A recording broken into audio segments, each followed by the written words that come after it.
See? You love Mondays. Mondays are the greatest because it's Music Monday. Here we go. The YouTube is waking up. The YouTube is waking up. There it is. It's awake. It's awake. What's up, everybody? Welcome to Get Your News On with Ron. It's Monday. Happy Music Monday. This is actually our first Monday of 2020. Isn't that crazy? That means we'll be hearing from some of our Monday regulars at some point today, which is cool. And most importantly, happy MLK Day. It is MLK Day, as I stumbled over that. Stumbled over saying it. It's not that hard. But a happy MLK Day. And if you got the day off today, that's groovy. Welcome. Good to see you. Maybe you can't normally catch the show, but you can today because you got the day off. That's cool. Good to see you. Welcome. Maybe you always catch the show. Well, good to see you as well. But a happy MLK Day. And remember, Martin Luther King did a little more than just having a dream. That speech is great, and he certainly did that. But he did a lot more. He drew the connections between racism and classism. He drew the connections between the haves and the have-nots, and he spoke out against capitalism. He spoke out against our system, and he warned against the complicity of the white moderate. And when he started doing all those things, that's when they decided to kill him, because Fred Hampton was doing the same stuff, and they killed Fred Hampton too. So just remember that this MLK Day, and happy MLK Day. And he put a lot of very, very positive ideas into the world, and he inspired a lot of people. And rest in power, MLK. And as far as music is concerned, listen to some protest music. Listen to some redemption song, Bob Marley, We Shall Overcome, Springsteen and Seeger. Listen to some Run the Jewels and some Killer Mike. Listen to some Tupac Shakur. And listen to one of my favorite socially conscious political rappers, Jasari X. A lot of fun stuff you can dive into on this Music Monday for MLK Day. But this has been all over the blogosphere today, everybody. I know a lot of you're thinking, I don't really make any political decisions ever until I hear what the New York Times is doing first. That's what I'm waiting for. I say, what is the New York Times up to? Then and only then can I make a decision. Well, folks, the New York Times has issued their endorsement for this 2020 primary. And check it out. Boom. Look at this. Here we go. Oh, wait, no. Let's start at the top, because this is real dramatic. In a break with convention, the editorial board has chosen to endorse two separate Democratic candidates for president, Amy Klobuchar and Elizabeth Warren. In a total break with convention, we are endorsing not one, but two moderates who plan on doing nothing to challenge the status quo. Groundbreaking, New York Times. Look at that. And then they have this picture where there's a purple background and their faces are blue. Look at that. Blue, as in what water is supposed to look like, but it won't look like because both of them are cool with fracking. All right, the Democrats' best choices for president, according to the New York Times political board. Let's see what they have to say about this. American voters must choose between three sharply divergent visions for the future. The incumbent president, Donald Trump, is clear about where he is guiding the Republican Party: white nativism at home and America first unilateralism abroad, brazen corruption, escalating culture wars, a judiciary stacked with ideologues, and the veneration of a mythological past where the hierarchy in American society was defined and unchallenged. On the Democratic side, an essential debate is underway between two visions that may define the future of the party and perhaps the nation. Some in the party view President Trump as an aberration and believe that a return to a more sensible America is possible. Then there are those who believe President Trump was the product of political and economic systems so rotten that they must be replaced. I fall into that latter category. Donald Trump is like a pimple on your forehead. That's what Donald Trump is. He's like a zit on somebody's forehead.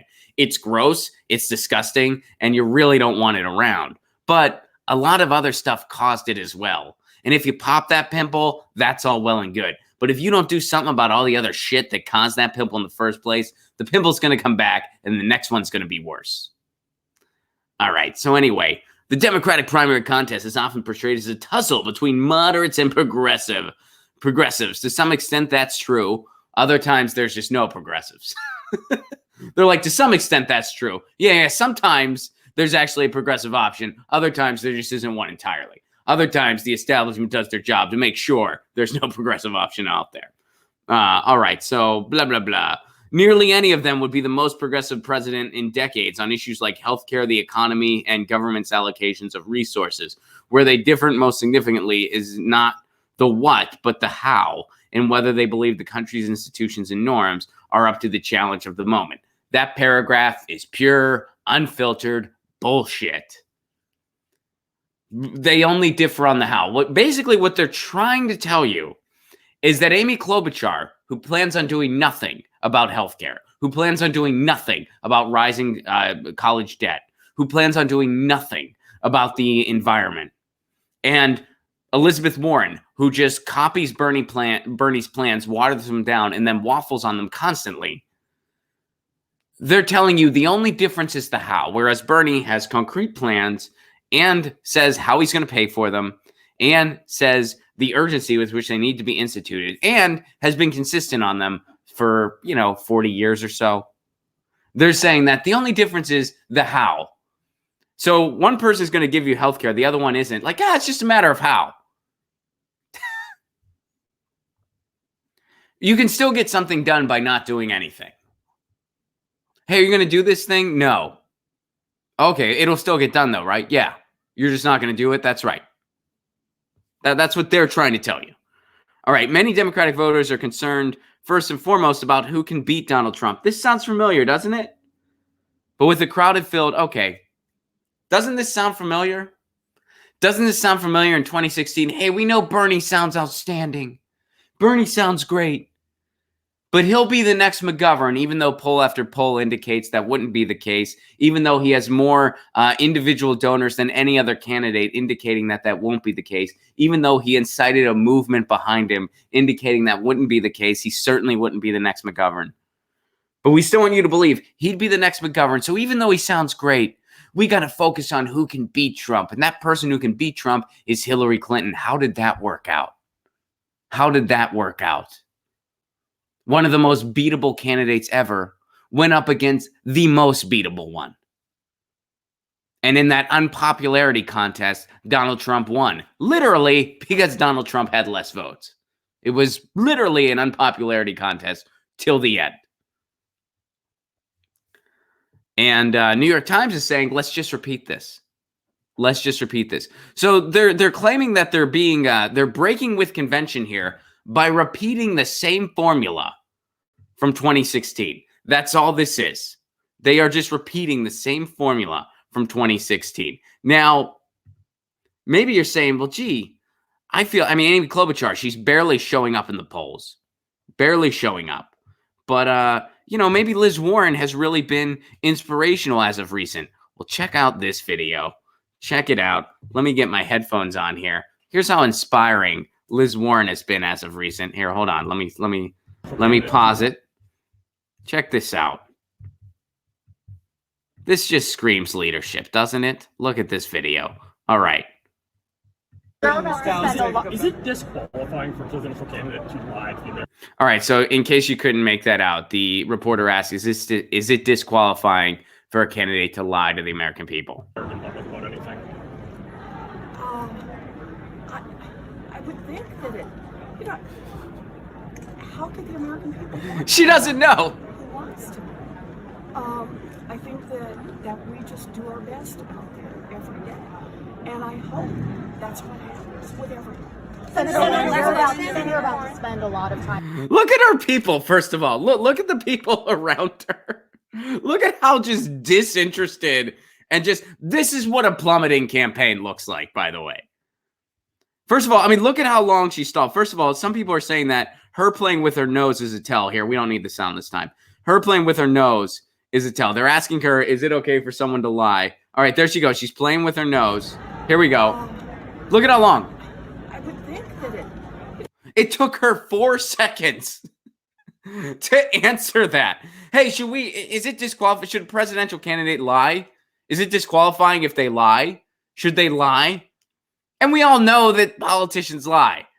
But instead of being like, yeah, no, that's unacceptable, we have to do better, it takes her 4 seconds to formulate her bullshit answer. Look. How could the American people want I'm sorry, it took 6. someone who lies to them? How could the American people want someone who lies to them?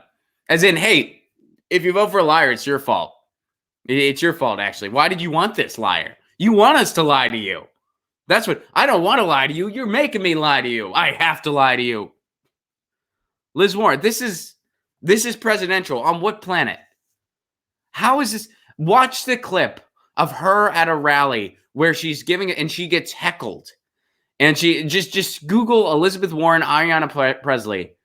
She gets heckled. Someone yells, okay? And this is at an event where Liz Warren has people all around her holding signs with her name on them. And there is security everywhere for her. And there are fans of hers everywhere. And somebody yells out, and she doesn't know what to do. She stands there like a deer in headlights, just looking off into nothing. And then Ayanna Presley comes up to bail her out. And you can hear her whisper to Ayanna Presley, what do we do? She had no idea what to do. Okay, I've been a comedian for a long time now. You are in a club. If you are a new comedian, you are the MC, which means you go on stage first. And you go on stage to people who are not there to see you. They're there to see the headliner. And they, it kind of takes them a little bit to get warmed up, to get some drinks in them. And they might be thinking, screw this person. I could be as funny as they are. And you might get heckled. If you can't handle the heckler, you don't get hired again. We have higher standards for opening act comedians than we do for somebody running for president. Liz Warren wasn't able to do something that I was able to do 2 years into comedy. Liz Warren can't do that now as a professional politician. And she doesn't even have an answer. Like, should it be disqualifying if you lie? Gee, well, why would the American people want that? This is what a plummeting campaign looks like. Here, you want to check it out one more time? Here, we don't need the sound. Just look at the nonverbals. Just look at the nonverbals here. That's all you need. Check this out. Look at this. Look at this. Here, look at. She does the nose thing. Now it's not going to play. There we go. Look at this. Look at this. Everybody looks like they're listening to a concession speech.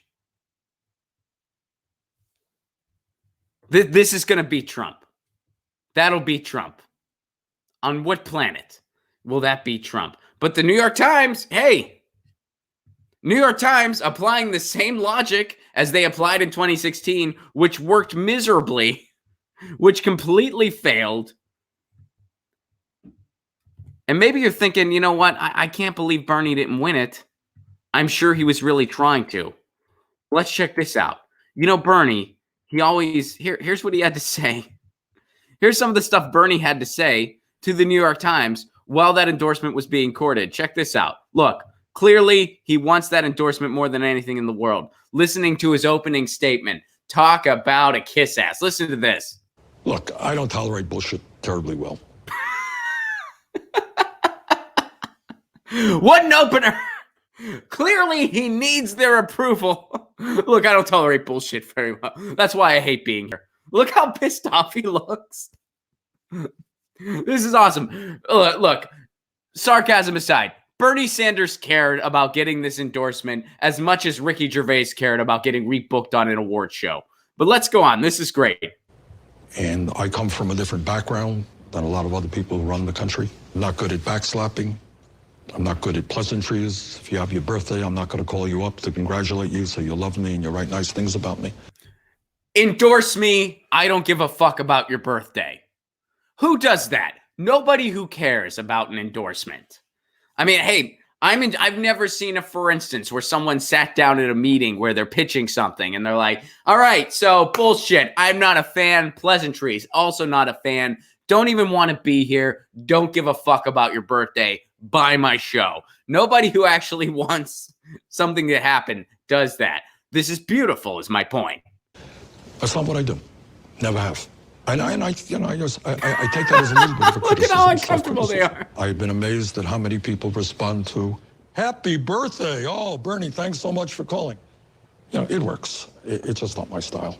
I try to stay focused on the important issues facing working families in this country, and I fight for them.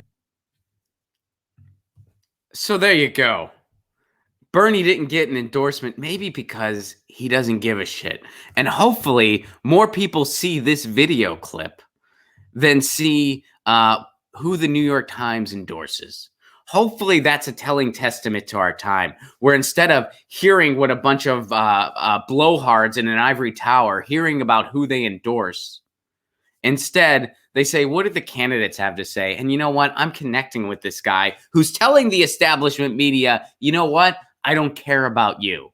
You know who I report to? The people out there. The people who have given to my campaign, not the corporations that have given to my campaign, because for Bernie, none of them have. He doesn't take any corporate money. But the people who have gotten out of their houses and into the streets for me, who have given me some of their hard-earned money because they believe in the vision that we have built for this country. Bernie didn't invent these progressive ideas. These ideas have been there. And Bernie just poured gasoline on the fire that was the movement that was already brewing. And he's saying, that's who I care about. I don't care about you guys. Here we go. So check this out. Here's another, for instance. Now, John Cusack shares this video. John Cusack, he's an actor. And the way John Cusack has gotten every role he's ever gotten is he walks into the audition and he goes, I don't give a fuck about your birthday or your approval. Cast me. Boom. That's what he does every single time. John Cusack.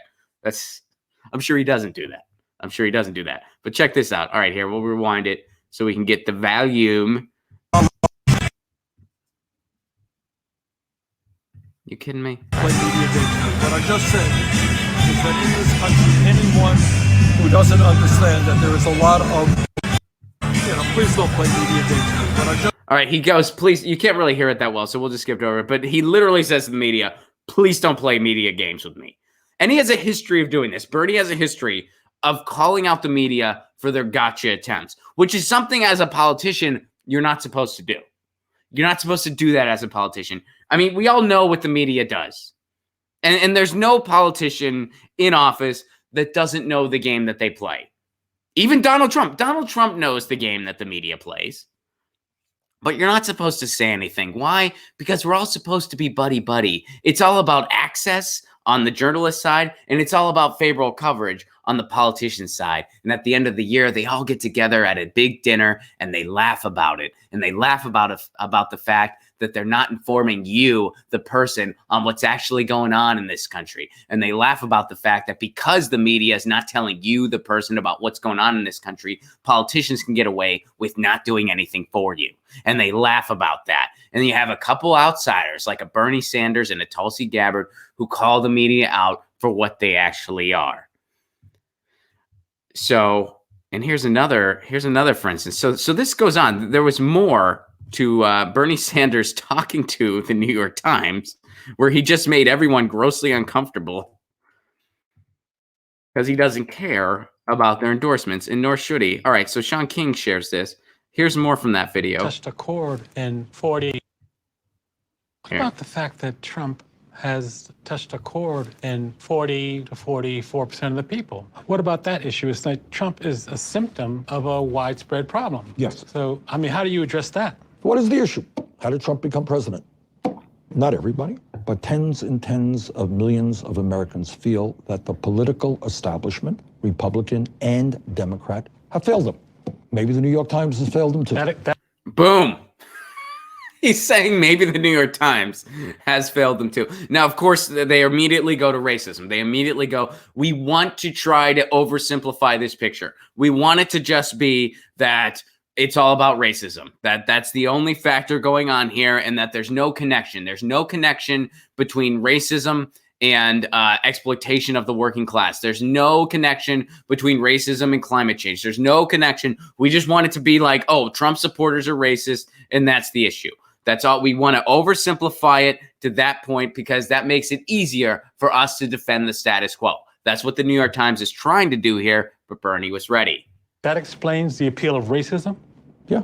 People are, in many cases in this country, working longer hours for low wages. You are aware of the fact that in an unprecedented way, life expectancy is actually going down in America because of diseases of despair. People have lost hope, and they are drinking, they're doing drugs, they're committing suicide. And when that condition arises, whether it was the 1930s in Germany, then people are susceptible to the blame game, to say that it is the undocumented people in this country who are the cause of all of our problems. And if we just throw 10 million people out of the country, you're going to have a good job, and you're going to have good health care, and you have good education. That's all we got to do. That guy's taking notes. Over the world. Trump did. That guy's taking notes. He's like, I can't imagine it. I mean, in my break room, no one's talking about this stuff.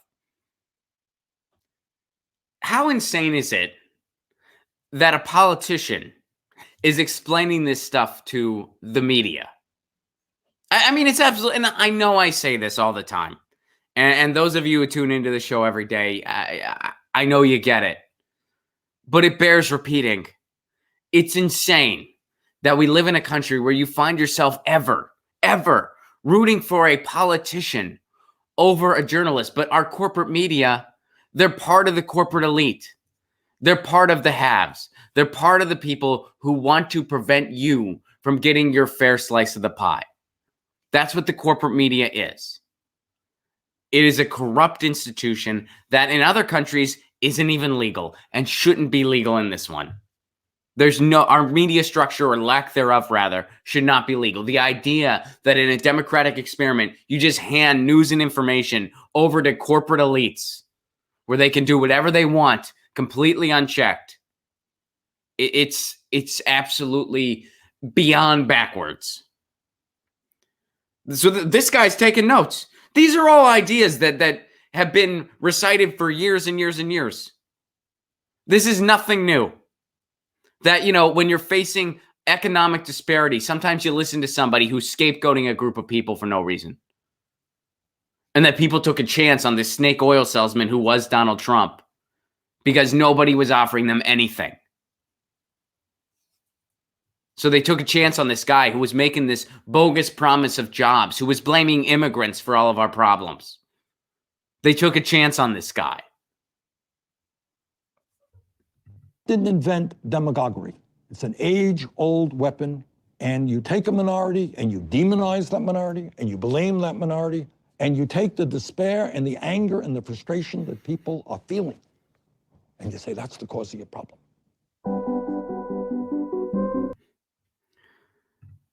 So that's the guy that they didn't endorse. That guy right there. That's the guy that they didn't endorse. But they did endorse Amy Klobuchar, who told a college kid to his face that he was going to suffer from unbearable amounts of debt if he wanted to get an education, and she wasn't going to do anything about it. They endorsed Elizabeth Warren, who right now her campaign is plummeting because she makes things up about what happens in a private conversation. And her mask has been taken off big time. Even people who used to stand behind her. Listen to Michael Moore. And Jimmy has talked about this as well on the Jimmy Dore show. In fact, that's how I initially heard about it. But Michael Moore has a podcast about Liz Warren where he talks about it. And what I appreciate about it is that he gives it from his perspective. He doesn't give it from an outsider perspective. He's not pretending he's some outsider. He acknowledges the fact that, yeah, I'm in many ways an insider now when it comes to the political machine. I've worked with Bernie Sanders. I've worked with Liz Warren. And he points out the fact that he has given Liz Warren the benefit of the doubt time and time again. And he's wondering why. He's wondering, why did I give her the benefit of the doubt when she lied about being Native American and put it on an application to take that away from somebody else? And then when her DNA test came back, she still doubled down on it. Why did I? And he just named all these for instances. You know, she said her dad was a janitor. Well, he wasn't a janitor. And it's all these little things, but then they keep adding up, and you keep thinking, why is this person being dishonest about who they are and about where they're at? And how can we trust them, especially when they flip-flop on policy every week? Every week. Does Liz Warren support Medicare for all? Flip a coin. Who knows? Who knows? There could be a workout regimen where you do another sit-up every time Liz Warren changes her mind about a policy. And you will have chiseled abs in a couple weeks. In fact, you know what? I'm going to try it. I want to lose a little bit of weight for my wedding that's coming up. I'm going to try that. Every time Liz Warren waffles on a policy position, I'll do another set of sit-ups. And I'll tell you guys how it works out. But that's who the New York Times endorses. Not that guy. Not that guy who called them out on how they're failing the American people. So there you have it. The New York Times did not endorse Bernie Sanders. And why would you endorse the guy who's calling you out on your failures to the American people? Why would you do that? Guess it makes sense. And it shows that you shouldn't care who the New York Times endorses. Not now, not ever. They actually don't have the best track record. They endorsed Hillary in the 08 primary. They endorsed McCain in the 08 primary. They endorsed Al Gore. They don't have the world's greatest track record. But here's something else I want to revisit. So we talked about Bernie Sanders has the high-speed internet for all plan. That's a really good plan. It basically puts a lot of money into building high-speed internet, and that high-speed internet is then city-owned, which is what? Municipal broadband. One of the missions of this show is building municipal broadband in my community of Pasadena and trying to get it orchestrated all over the country. Well, Bernie Sanders has an extensive plan for that. And it writes net neutrality into the charter. And here's something else that it calls for that we didn't talk about the first time. He wants to break up Comcast, Verizon, and AT&T, saying their greed must end. So Vermont Senator and Democratic presidential candidate Bernie Sanders unveiled plans to launch a publicly funded broadband network and break up big internet providers like Comcast, Verizon, and AT&T. Here's another thing. He wants the internet to be treated like a public utility, not leave it up to the private companies. So then they point this out. The internet in this country costs too damn much. The United States ranks 10th of 28 countries in average broadband speeds, 18 out of 23 countries in fixed broadband prices. So part of this proposal are subsidies of up to $150 billion to local municipalities. And there's another thing that he does here. Not only does his proposal call for the full reinstatement of net neutrality and for reclassifying broadband as a public utility, but Sanders also threatened to unwind anti-competitive vertical conglomerates and bar internet service providers from providing content. Why is that important? Well, because what internet service providers are trying to do, they're trying to get into the content business.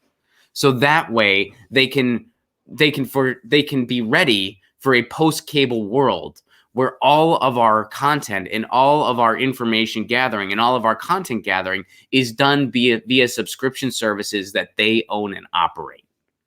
What would that do? That shows like this would go bye-bye because they wouldn't load. It would eliminate independent content and independent media, and it would only allow corporate content and media to flourish. So that's why that's a preemptive strike of saying you can't provide content. This bill is essential to the future of the internet. And pursuing infrastructure like this is essential to the future of the internet. So that's why this part of the article is particularly important. And we didn't hit it the first time we talked about it. Now here, so check out this comment here. I love this comment. More foolishness from a person who has, this is a reader comment, by the way. More foolishness from a person who has no business experience, endangering jobs with no benefits resulting, like the Bell telephone breakup. It would change little other than to raise rates. Okay, so false equivalency right away there. The telephone and phone lines are considered utility services. And that's what he's calling for. He's calling for the internet to operate like the telephone lines, to operate like flowing water. Instead, this person makes a false equivalency. Right now, the internet is designated an information service like cable television or the radio. We all know what happened in both of those cases. It got homogenized and taken over by a few elite, powerful corporations. That's what happened to radio. That's what happened to TV. And that's what's going to happen to the internet if we don't do something and build municipal broadband all over the country. And we got to do it either via Bernie's bill or via doing it ourselves. And that's something that we can do in cities and municipalities. And the courts just ruled that we're able to do it. And we can have state net neutrality bills as well.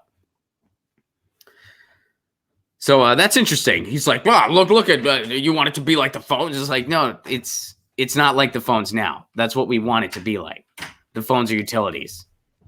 He's saying that the phones are good because of Bell. It's like, yeah, but they have to be, they're regulated like public utilities. They're protected as a public utility by the FCC. So this commenter is arguing against this bill and arguing against these types of policies by saying, look at the telephone. The telephone's doing fine and Bell's involved there. Yeah, the telephone is designated a utility, and that's what we're calling for the internet. So you're going against this policy by defending an entity that we want the policy to make the internet like. See how that's backwards? All right, cool. Let's see here. Moving on up in the world. Guys, if there's one thing you can count on, though, it's that California has your back. Look, we have an election coming up, in case you didn't hear. Primaries amidst us. And one thing you can always count on is that California, of all places, will have your back when it comes to voting. Sorry, I almost did it. Almost kept the straight face. California's got you. Don't worry. They would never let anything corrupt happen, ever. I mean, when it comes to elections, they are the utmost integrity. You don't have to worry. Oh, except you totally do. LA's new voting system is still uncertified. Nothing's coming up in March, by the way. We got plenty of time to worry about this. Nothing's coming up in March. Check out what LA's doing. All right, check this out. Los Angeles County is moving full steam ahead with plans to use its new election equipment for the first time in the upcoming presidential primaries. Let's start with that one. Let's not maybe try like a local election first and see, like, make sure this is okay and have a backup plan in case it doesn't go well. Like maybe try for a local election and have paper ballots as a backup in case it doesn't go well. No, let's just full throttle presidential primary. We got moved up to Super Tuesday, which I think was a gift to Kamala Harris initially. Let's unveil this for the first time. It's almost like they don't actually care. Almost, right? Almost. The system, which includes high-tech ballot marking devices, has the potential to revolutionize the election industry, creating a transparent and fully accessible way to vote. But for all its innovations, some experts in the voting security community worry it's not ready for prime time.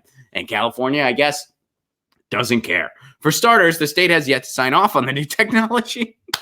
This technology is revolutionary. Have you signed off on it? No. Why? Well, we don't. It might be horrible. I mean, we don't know. It's revolutionary, though. Revolutionary in what? Making voting shittier? Is that how it's revolutionary? All right. So here's what the certification testing uncovered. Dozens of critical user interface and security problems. Awesome. The Secretary of State found vulnerabilities that left the door open to bad actors changing voting data and ultimately the outcome of the election. Testers could also access and alter electronic records. Oh, man. Oh, wow. Revolutionary. That's revolutionary and in somehow making our process even worse. That's how it's revolutionary. In California, they want to unroll this on Election Day. Los Angeles. The place where, by the way, people were given provisional ballots all the time. I was there. They pass out provisional ballots like it's candy when you go to vote in California. And guess what? If you get a provisional ballot, your vote ain't getting counted. All right? That's what, oh, no, they count it later. I believe them. Yeah, okay. I got some coastal property in Ohio to sell you. Your vote doesn't get counted. It doesn't matter what some volunteer says to you, and don't blame them. It's not their fault. but your vote's not getting. You get handed a provisional ballot. What you do, you turn on your camera phone and you document it. And you say what activity you may or may not have done. You say, hey, I support this candidate. I've been open about it. I've tweeted about it. I've written about it. Whatever it is you've done. So we can try to see if there's some commonality in the types of people they purge from the rolls.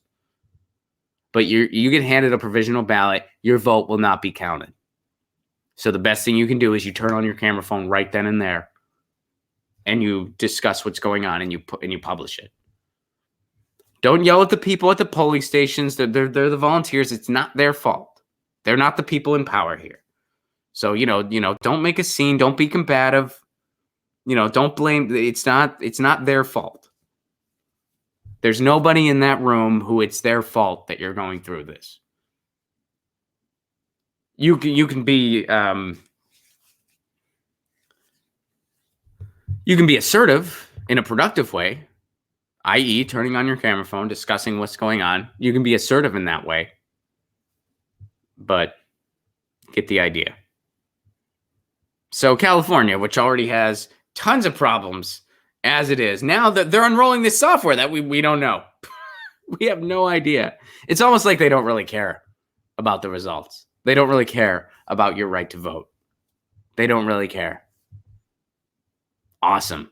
Let's go through those. Here, it's revolutionary except for dozens of critical user interface and security problems. And there's vulnerabilities that people can just hack this easily. And, people can also alter records without detection. Outside of that, it's great. I wonder if it was 9-year-olds that were able to do it. Like that one time, they were like, oh yeah, 10-year-olds were able to hack into our voting databases. There's more secure voting processes for American Idol than there is in our elections. Let that sink in. All right. Good job, California. Leading the way. All right. So that's that. I hope everyone's doing well, by the way. I hope everyone's having a wonderful Monday. And again, happy Martin Luther King Day. Hope you're doing something productive for it. Hope you're doing something positive for it. Doing the best you can. George Allen, thank you very much for the Super Chat contribution. Happy MLK Day to you too. Thank you, George. I appreciate that. Sparky, even if DNA shows 100% native, you can't legally claim to be native without an Indian Affairs card. Is that what it's called? Okay. No way Oklahoman Liz Warren didn't know this. Interesting. I'm not aware of that. I'm not sure what that is, but thank you. B Green, thank you very much for the Super Chat contribution. Economist Dr. Michael Hudson stated recently that the DNC and RNC have agreed to give Trump another 4 years. They are running Biden, Pete, Liz, and Amy because they know they will lose to Trump. I'm with you. They have to. They have to know. Sparky, like ZZ Top, election fraud's bad. It's nationwide. I enjoy ZZ Top's music, but that's a reference to one of their songs, which I get. Thank you for that, Sparky. I enjoy Music Monday reference very much. So thank you, George Allen. Thank you, Sparky. Thank you, B Green. And thank you, Sparky, a second time for today's Super Chat contributions. Thank you, Edwin, for the Music Monday recommendation in the New York Times endorsement. And thank you, Truth to Tweet, for the information about voting in California. Guys, if you want to support this show on the sustainability end, please do consider becoming a patron. Patreon.com/Ron Placone. For a Give What You Can level, you get all kinds of exclusive content. A patrons only stream once a week. You get my album in its entirety that you can just download. You get full stand-up clips not available anywhere else. You get like behind the scenes footage from shows and stuff like that. All kinds of cool stuff for a Give What You Can level, and you help me build this show. I'm trying to do an interview music series. I'm trying to do documentaries on city-owned internet and municipal broadband like what we covered today, and I need your help to get there. Patreon.com/Ron Placone if you are so able. And tour dates, I got them. Santa Clarita, we're coming at you this Saturday. This Saturday, January 25th, Santa Clarita, California. February 8th, Tucson, Arizona. February 29th, San Francisco, California. March 12th, Orlando, Florida. March 13th, Tampa, Florida. March 14th, Miami, Florida. April 9th, I'll be at Concord University. If you want to bring me to your campus, email me. Go to ronplacone.com. Email me. We'll make it happen. April 10th, I'll be in Pittsburgh, Pennsylvania. April 24th, Seattle, Washington. April 25th, Portland, Oregon. May 14th, Indianapolis, Indiana. May 15th, Detroit, Michigan. May 16th, Cleveland. Hold tight. We're coming. Let's see here. June 19th, Louisville, Kentucky. June 20th, Nashville, Tennessee. June 21st, Atlanta. Hold tight. We're working on it. We should have more information available soon. July 11th, Chicago. July 12th, Milwaukee, Wisconsin. August 14th, Washington, D.C. August 15th, Philadelphia, Pennsylvania. September, New York City, September 10th. Boston, Massachusetts, September 11th. Portland, Maine, September 12th. And October 16th, Madison, Wisconsin. October 17th, Minneapolis, Minnesota. The date is confirmed. Tickets will be available real soon. And that's pretty much our entire tour. We're waiting on a handful of dates, but pretty much all of our 2020 dates are confirmed or on the brink of being confirmed. We're working on it. There's a few cities we're still working on. Richmond, Virginia, we're working on you. Burlington, Vermont, we're working on you. Cleveland, Atlanta, we should have tickets available soon. But yeah, ronplacone.com for all those tickets. And guys, it is Monday. Happy Music Monday.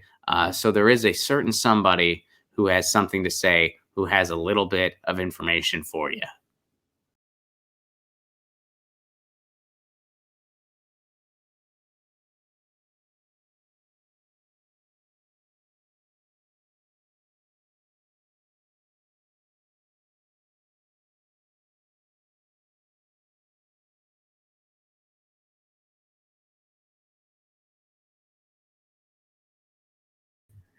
Hey, what's up? It's New Wave Vader. Happy Music Monday and happy MLK Day. That's really cool stuff. Oh boy, I guess I just, this was inevitable, but I got to give it now. And I can't think of a better way to start 2020. People have been writing me and they're like, New Wave Vader, the new Star Wars. What did you think? Wow. It sucked. Before I came on, Ron was like, hey, no spoilers. Well, spoiler, it's lame. Is that a spoiler? I don't know. But it's, first of all, Kylo Ren. This is an open address to Kylo Ren. Kylo Ren, My Chemical Romance called, they want their look back. Like, really, dude? Oh, man, just so derivative. Look, so I went with Iggy. Me and Iggy Pop went to see the new Star Wars because we've been practicing a lot. Galaxy Glam is going to be coming to a city near you. That's mine and Iggy's duo. Our new name is we've changed our name a couple times. Right now we're Galaxy Glam, and get ready for it because it is going to rock your world. Iggy plays the washboard and I play guitar and I shred, and we're a duo. We both sing. Our harmonies are sick. It's going to be great. But me and Iggy, we went to the movie theater after practice, and he's like, all right, let's check it out. Let's see the new Star Wars. And I was like, all right, I guess we can do that, whatever. And man, it was a snooze fest. Finally, Iggy was like, hey, man, I got some edibles, which that made it a little bit better. We took some edibles, and then I had like people were like, hey, are you actually the real Vader? And I'm like, look, I'm just trying to enjoy a night out. Honestly, Iggy got recognized more than I did. I mean, this is kind of a common look, so nobody thought twice.